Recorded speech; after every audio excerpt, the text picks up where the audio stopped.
இன்னைக்கு என்னோட பையனுக்கு 2வது பர்த்டே. அதுக்காக தான் இன்னைக்கு ஏதாச்சும் ஸ்வீட் பண்ணி குடுக்கலாம் அப்படின்னு முடிவு பண்ணியிருந்தேன். ஈஸியாவும் இருக்கணும். அதுவும் 10 நிமிஷத்துல முடிக்கணும்னு நெனச்சீங்கன்னா, இந்த ஸ்வீட்ட நீங்க ட்ரை பண்ணலாம். அதுக்கு 3 பொருள் தான் தேவை.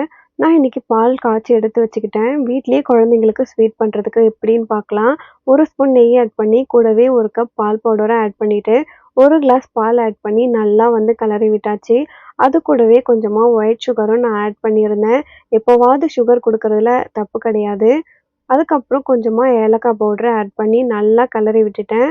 கொஞ்சம் கெட்டியானதும் கூடவே 1 ஸ்பூன் நெய் ஆட் பண்ணி, இன்னும் கொஞ்சம் கெட்டியானதும் ஒரு பிளேட்ல வந்து மாத்திக்கலாம். இந்த பால்கோவா நம்ம வந்து எந்த ஷேப் நமக்கு வேணுமோ அந்த ஷேப்ல வந்து எடுத்துக்கலாம். இன்னைக்கு நான் குட்டி குட்டியா ரவுண்டா ரெடி பண்ணி வச்சிருந்தேன். குழந்தைங்களுக்கும் சாப்பிட ஈஸியா இருக்கும் அப்படின்றதால. அதுக்கு மேல குழந்தைங்களுக்கு பிடிச்ச நட்ஸ் எதுனாலுமே நம்ம ஆட் பண்ணிக்கலாம். என் பொண்ணுக்கு பிடிச்ச முந்திரியும், என் பையனுக்கு பிடிச்ச திராட்சையும் கொஞ்சம் கொஞ்சமா ஆட் பண்ணிட்டேன். ஸ்வீட் ரெடி ஆயிடுச்சு. வீடியோ பிடிச்சிருந்தா மறக்காம என் சேனல சப்ஸ்கிரைப் பண்ணிக்கோங்க.